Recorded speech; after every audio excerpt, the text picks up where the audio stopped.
خداوند کے زندہ اور پاک کلام میں سے یسایا کی کتاب اس کا 15واں باب۔ مواب کی بابت بار نبوت۔ ایک ہی رات میں آر مواب خراب و نابود ہو گیا، ایک ہی رات میں کیر مواب خراب و نیست ہو گیا۔ بیت اور دیبون اونچے مقاموں پر رونے کے لیے چڑھ گئے ہیں، نبو اور میدبا پر اہل مواب واویلا کرتے ہیں۔ ان سب کے سر منڈائے گئے اور ہر ایک کی داڑھی کاٹی گئی۔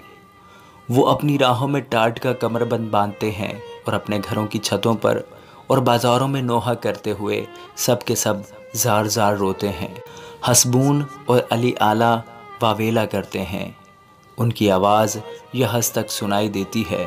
اس پر مواب کے مسلح سپاہی چلا چلا کر روتے ہیں، اس کی جان اس میں تھر تھراتی ہے۔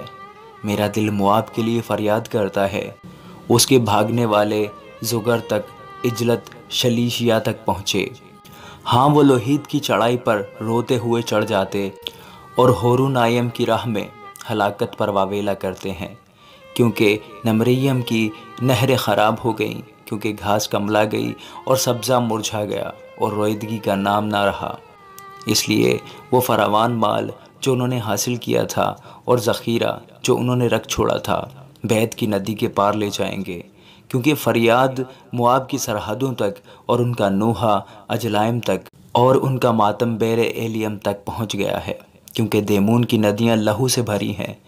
میں دیمون پر زیادہ مصیبت لاؤں گا، کیونکہ اس پر جو مواب میں سے بچ کر بھاگے گا، اور اس ملک کے باقی لوگوں پر ایک شیر ببر بھیجوں گا۔